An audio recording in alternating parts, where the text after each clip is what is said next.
Hello and welcome to The Open Road. I'm your host, Alex Lefriec. Make sure to subscribe to us on YouTube and find us on Facebook and Twitter under Open Road Channel.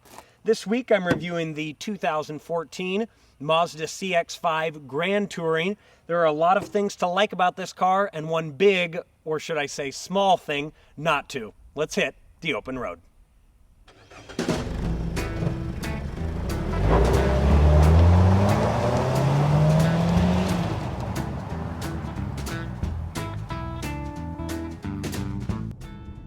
So, the 2014 Mazda CX-5. This is the all-wheel drive version. It also comes in a front-wheel drive version. I drove the 2013 CX-5, almost an identical car to this one, except for one big difference, and that is the engine.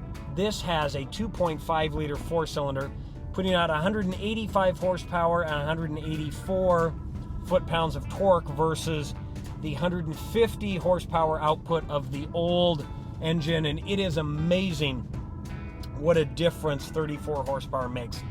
The old car was clearly underpowered. It was the real weak link in that car. This one, it's just fine. I wouldn't mind, of course, having another 20 or 30 horsepower, and because it's a four-cylinder, it does tend to drone a little bit, although it doesn't have a CVT, so it's not as bad as it could be. And the rest of the car drives really, really well. Mazda does a great job with their SUVs. This being the CX-5, they've got the CX-7, the CX-9, and all of them drive smaller than they should. They put a little firmer suspension on it.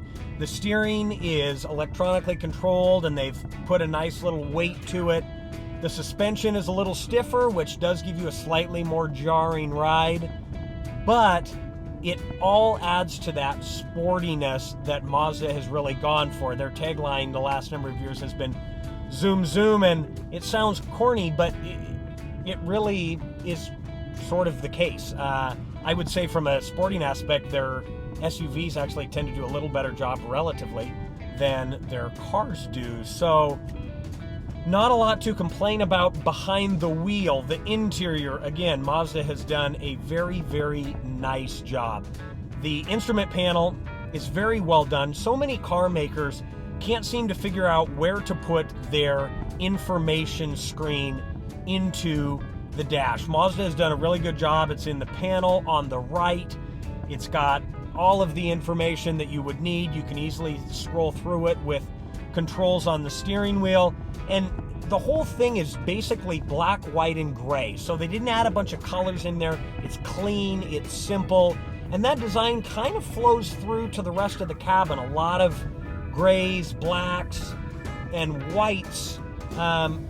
Really, really nice. They've still got real buttons, tactile buttons for heating, AC. It's got a touch screen for the navigation and entertainment system, but you also have manual buttons should you choose to use them. The screen is too small.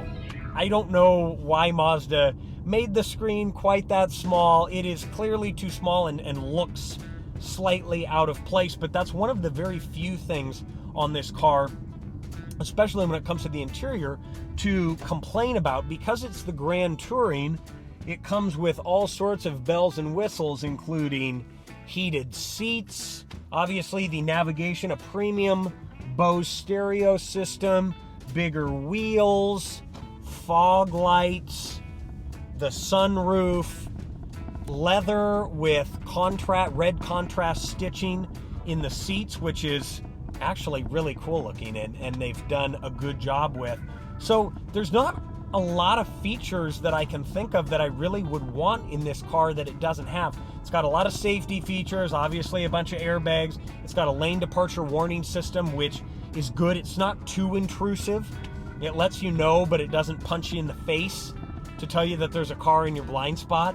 And speaking of visibility, it's good most places. The rear window is a little narrow, so it can be slightly hard to see out of, but for the most part, visibility is good. It's got two cup holders right here and a nice center console with USB inputs. or for hauling all of your stuff. So Mazda has really done a good job with the interior. It hasn't changed from last year, but then again, it didn't really need to.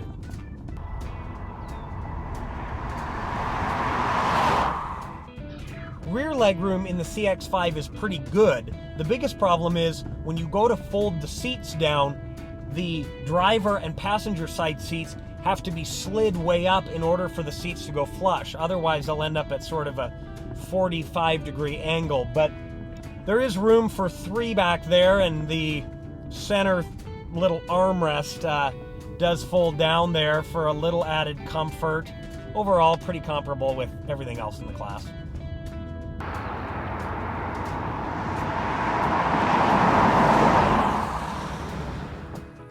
And so finally, we arrive at the back of the CX-5. And unfortunately, this is where this car really falls short. As you can see, there's just not that much room. You can fold the rear seats down and get more space, but then you find yourself in a 2-seater. Much of that has to do with this sloping rear line that, while great looking, takes away tons of functional space. I had to do some serious shoving just to get 3 sets of golf clubs back here. Now, to be fair, it's not really the CX-5's fault, but rather an inherent shortcoming of almost all crossovers. I've never really been a fan of them because they claim to do everything pretty well, but in reality, you're making a lot of sacrifices. To illustrate my point, let's compare the CX-5 to the new Mazda 6. The Mazda 6 is cheaper, more fun to drive, gets better fuel economy, has plenty of rear leg room, and a trunk with ample space and seats that fold down. Now, of course, cargo space isn't quite as big, and it doesn't have all-wheel drive if you live where it snows, but you really have to ask yourself if the advantages of a crossover are really worth the trade-offs. All that being said, though, this really is a great car, and if you decide that a crossover really does deserve a spot in your garage, the CX-5 is awfully hard to beat. I'm your host, Alex Lefriec. Thanks so much for watching. We'll see you next time on The Open Road.